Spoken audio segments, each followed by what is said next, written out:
Olá pessoal, no vídeo de hoje eu vou falar sobre a ponte de Wheatstone. Na verdade, aqui eu tenho uma configuração de um circuito que é utilizado para medir resistência. Essa é a função desse circuito. Então esse circuito ele é composto por 4 resistores e uma fonte de tensão de corrente contínua e um medidor de corrente, aqui eu estou utilizando um amperímetro para representar. Esse circuito aqui temos o resistor R1, que possui um valor fixo, resistor R2, que também possui um valor fixo, um resistor R3, que a gente vai modificar o valor dele, e um resistor RX, que eu desconheço o valor. O objetivo da ponte de Wheatstone é medir a resistência deste resistor, baseado nesta equação aqui ao lado. Então, eu conheço os valores de R1 e R2, e a partir da modificação do valor da resistência R3, eu posso calcular o valor dessa resistência Rx. O que eu tenho que fazer? Então, percebam aqui que o resistor R1 vale 10, o resistor R2 vale 10. Ou seja, a relação R2 para R1 é igual a 1. R10 divididos por 10 é igual a 1. Esse resistor aqui eu desconheço, Rx, e aqui o resistor R3, nesse atual momento, possui valor de 1 ohm. Eu posso variar o valor dessa resistência. Observem aqui a corrente, o que vai acontecer. Ó. Por enquanto tem uma corrente de 4,9 e agora eu vou aumentando a resistência e a corrente vai diminuindo. Então eu vou variando o valor dessa resistência R3 até eu chegar no valor de corrente igual a 0. Eu chego no valor de corrente igual a 0 quando essa minha resistência R3 vale 100. Agora, se eu substituir esses valores naquela equação aqui ao lado, percebam que 10 é o resistor R1 e o resistor R2. Então, a relação ali, como já comentei, é 1. 1 vezes 100 significa que o valor dessa resistência Rx é 100. Vamos conferir. Correto. A gente consegue calcular o valor dessa resistência desconhecida com essa equação, simplesmente fazendo a medida dessa corrente aqui nessa configuração apresentada. Algo muito interessante é que em pontes comerciais é bastante precisa a medida dessa resistência, mas a gente também tem que tomar conta que o valor da resistência Rx pode ser superior a esse aqui apresentado. O valor, da ponte de Wheatstone comercial varia aqui de 1 ohm a 1 mega ohm, esse é o valor dessa resistência aqui medida. Se eu colocasse aqui agora, por exemplo, uma resistência de 1000 ohms aqui para identificar, percebam aqui que essa minha resistência R3, ela varia de 1 a 120 ohms. Então, nessa faixa de valores aqui, para essa resistência R3 variar, eu nunca vou conseguir chegar aqui no valor de 0 amperes para conseguir utilizar aquela equaçãozinha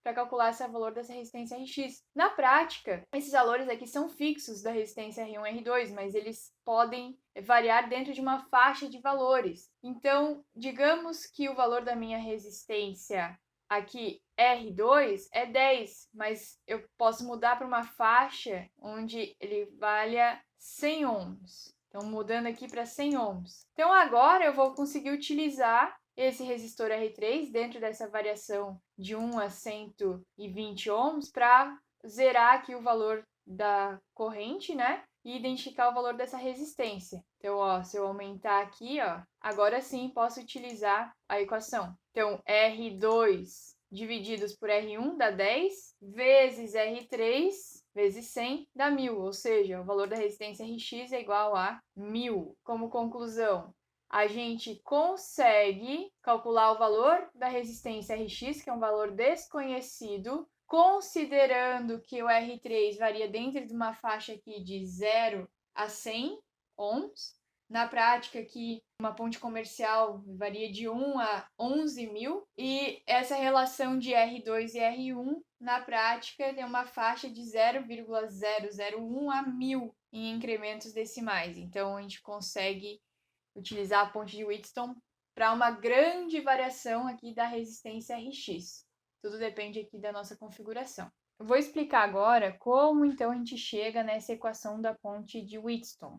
Lembrando que esta equação só é válida quando essa ponte está em equilíbrio, quando a corrente que passa pelo amperímetro ou galvanômetro é igual a 0. Então, a gente faz o ajuste dessa resistência R3 para obter aqui o amperímetro o valor igual a zero de corrente e o valor de Rx aqui pode ser calculado de acordo com essa equação. O que acontece aqui? Percebo que eu tenho a minha fonte de tensão VF, sai dessa fonte de tensão VF uma corrente IF. Essa corrente F se divide aqui neste nó entre as resistências R1, valor de corrente 1, e a resistência R2, valor de corrente 2. Se eu assumo aqui que eu tenho um nó A e aqui um nó B, e que a diferença de potencial aqui, VAB, por enquanto, a minha ponte não está em equilíbrio, então o potencial A é maior que o potencial B, estou afirmando então que a minha corrente que passa pelo amperímetro vai de A para B. Então essa corrente que passa aqui no resistor R1, ela se dividiu em IA e segue com a corrente I3 aqui no resistor R3, e a corrente I2 se junta aqui com a corrente A no dó B e forma a nossa corrente IX, que passa na resistência Rx que a gente quer descobrir o valor. Quando eu afirmo que a ponte está em equilíbrio e A é igual a zero, eu estou afirmando que não existe corrente aqui passando no amperímetro e que a potencial, então, entre A e B é igual a zero. Não existe queda de tensão aqui nessa resistência interna do galvanômetro, nem do amperímetro.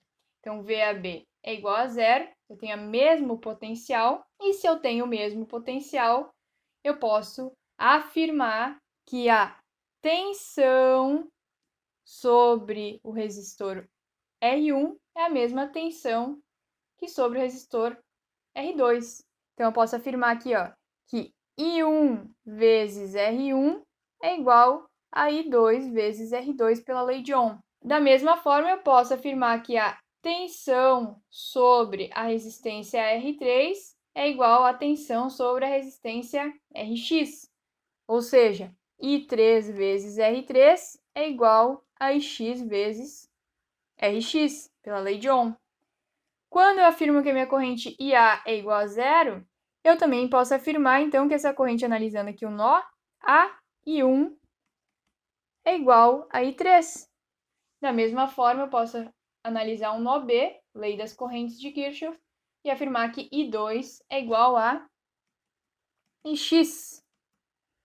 Analisando estas duas equações aqui e essas duas acima, se I1 é igual a I3, eu posso então dividir aqui o primeiro termo ao lado da igualdade, lado esquerdo da igualdade pelo termo de baixo, e a mesma coisa aqui, e eu posso dizer que I1 é igual a I3 e I2 é igual a Ix.